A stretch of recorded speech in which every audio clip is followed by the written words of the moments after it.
Ada satu rahasia sunyi yang jarang kita sadari. Bagi sebagian sistem saraf manusia, stres bukan lagi ancaman. Ia telah berubah menjadi sesuatu yang terasa familiar.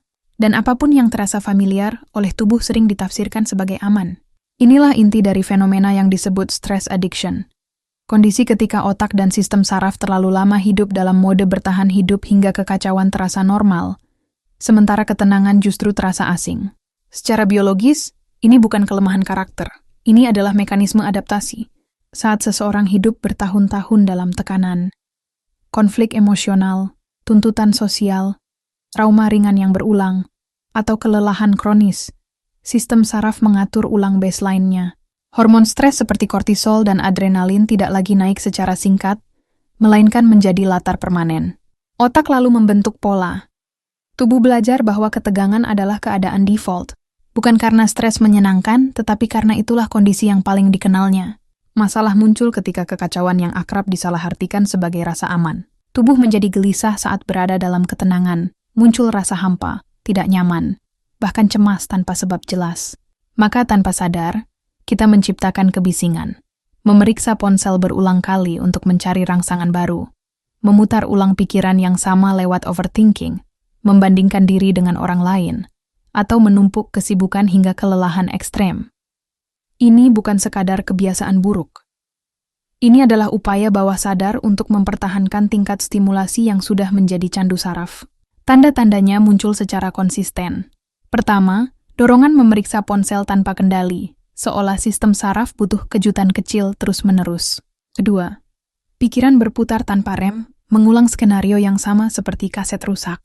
Ketiga, kecenderungan membandingkan diri dan mengkritik diri secara otomatis, karena otak stres cenderung fokus pada ancaman dan kekurangan.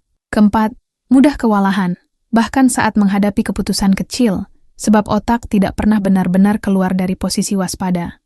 Kelima, paradoks produktivitas. Ingin bergerak, ingin maju, tetapi tubuh diliputi kelelahan kronis.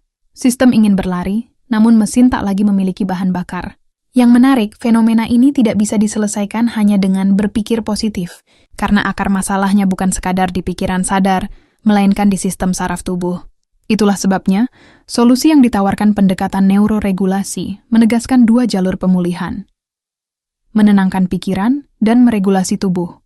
Menenangkan pikiran berarti menghentikan narasi ancaman internal, membiarkan pikiran masuk ke keadaan netral melalui afirmasi sadar, meditasi ringan, journaling reflektif, atau dialog internal yang penuh belas diri. Ini bukan memaksa pikiran untuk berpikir bahagia, melainkan perlahan menurunkan volume alarm mental.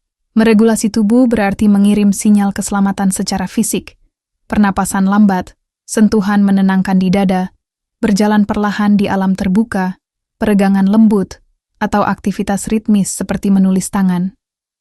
Setiap tindakan sederhana ini memberi pesan ke saraf vagus, aku aman.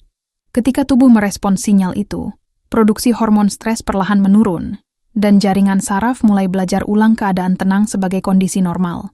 Reprogramming bukan terjadi lewat satu momen dramatis, tetapi lewat latihan mikro yang dilakukan berulang. Setiap kali seseorang memilih merespons kegelisahan dengan jeda, bukan panik, ia menyusun jalur saraf baru.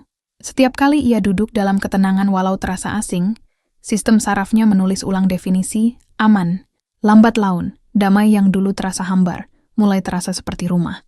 Di titik itulah transformasi sejati terjadi. Bukan karena dunia menjadi sunyi tanpa tekanan, tetapi karena tubuh tidak lagi memperlakukan hidup sebagai medan perang permanen. Kita tidak lagi kecanduan chaos. Kita belajar bahwa ketenangan bukan kemalasan, bukan kekosongan, melainkan keadaan alami jiwa yang teratur. Ringkasnya, stres dapat membentuk kecanduan saraf, membuat kekacauan terasa normal dan damai terasa asing. Penyembuhan terletak pada latihan sadar menenangkan pikiran dan meregulasi tubuh, hingga sistem saraf kembali mengenali ketenangan sebagai rumah sejatinya.